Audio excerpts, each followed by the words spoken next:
this woman in person. And I've had a bunch of people come up to me or ask me, well, how can you love someone that you've never seen in person?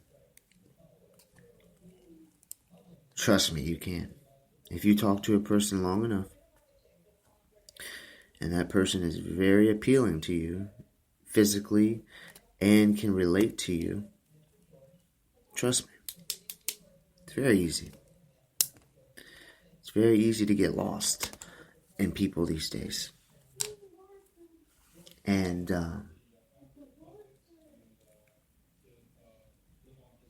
the one thing that ruined our chances of even meeting each other was that I loved her more than I loved my relationship with Jesus.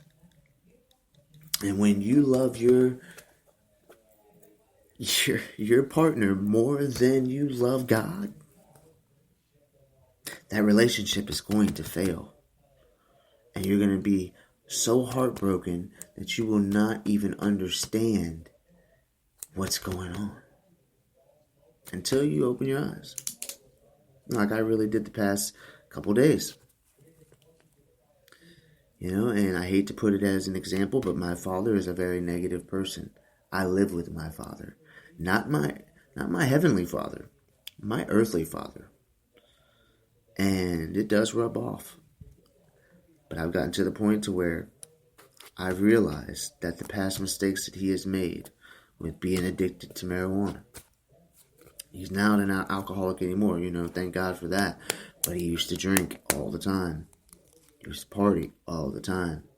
It's like I kind of followed in the footsteps. But at the age of 26, I'm a lot wiser than a lot of people think. It's been hard. It's been hard to see it that way because, we all grow up, and some of us that are really unfortunate don't even have a father or don't even have a mother. So, I'm thankful for what I'm thankful for. But when you have an earthly father that ain't really much to look up to, I could literally go out here, put the mic out there, and have you guys listen to him, you'd be sick. It'd rub off on you too. A lot of people don't understand that negative energy and that negative force is it's so powerful. It's just as powerful as the positive. So that's why it's such a major thing to stay around positive people. Listen to positive music. But we need to stay on topic more. We'll get to that in the future. But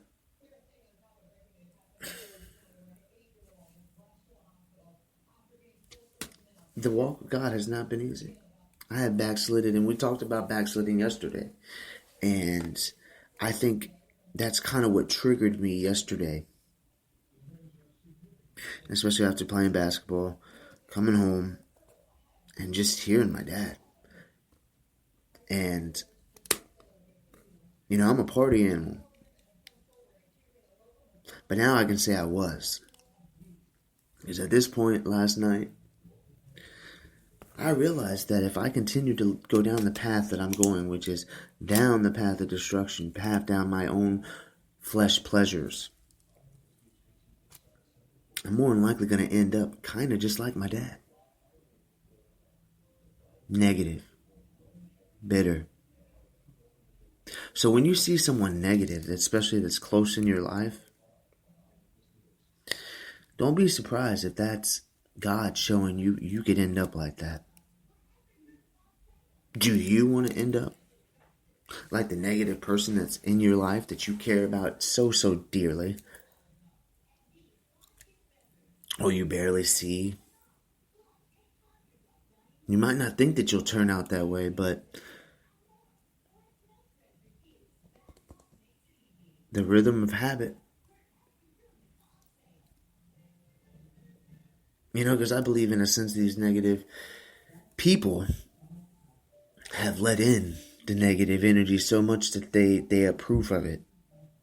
That's how they get their high. That's how they get their little adrenaline. You know?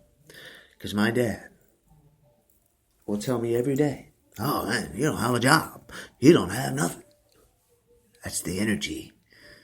That's the energy telling me stuff that I already know. Trying to bring me down. It's not going to work anymore. Because as of last night, and I do this on occasion, but I'm going to start doing it every night. I hit my knees. And I prayed for 30 minutes at least. Confessing to God that I'm done with sin.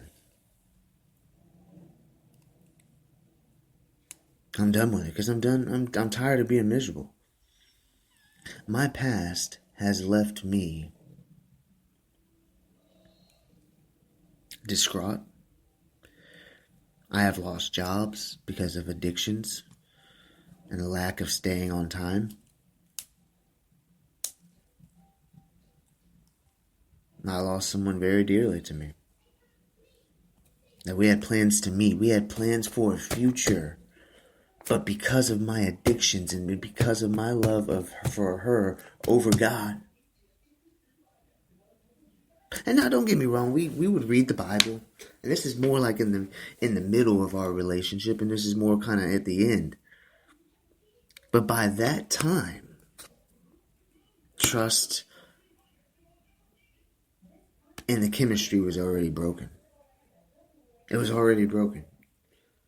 So it was like a giant glass ball that shattered, that looked like a diamond, into millions and millions of little pieces. And I tried to put it all together by myself. And I miss her every day. Because I was the one person that made me feel 100% comfortable. She would listen to my dreams. She would listen to my thoughts, what I wanted to do in life. Nobody wants to hear that kind of stuff these days. You know? So when it comes down to it, it's been rough. The past, you know? But I'm here. I still have time. And I've even talked to her about this. You know, the girl that I lost. The one that got away, so to speak, you know. It is unfortunate. But it was definitely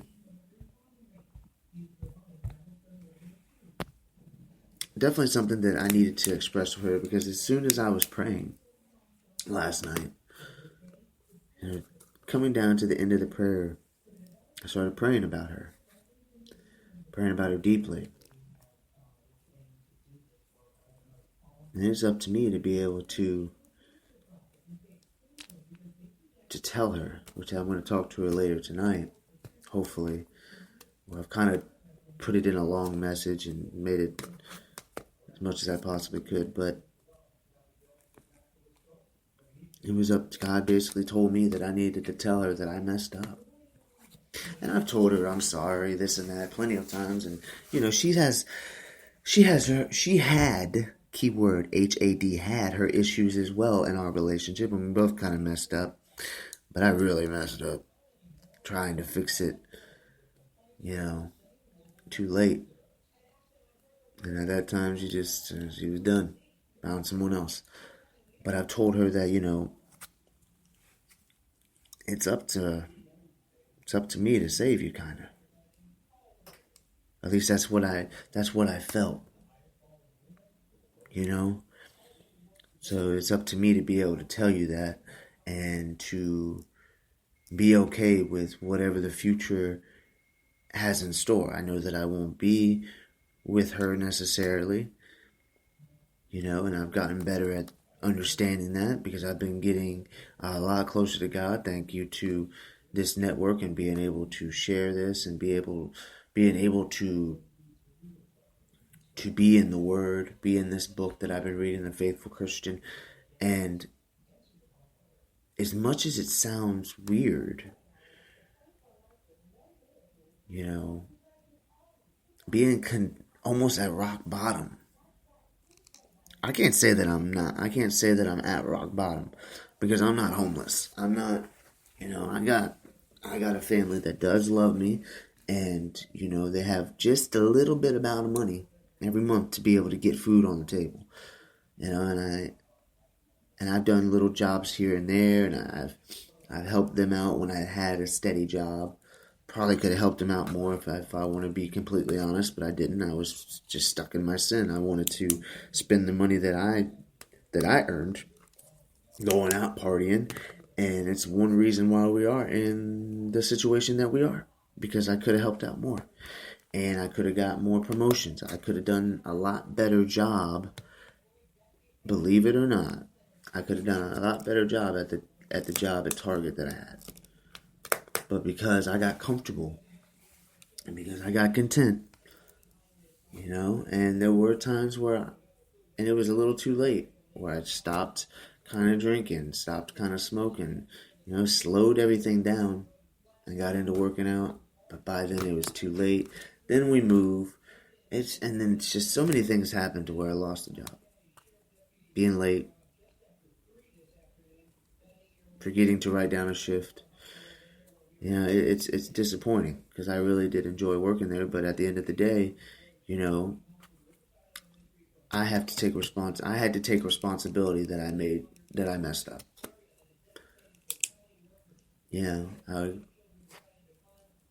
I was a stoner, man.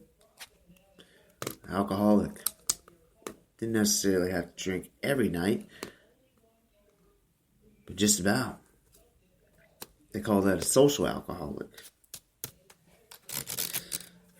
And it was more of like a pothead, really. Straight up pothead.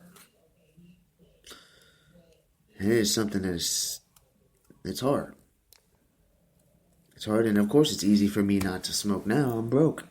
It's easy for me not to ask parents for money for weed because they're broke.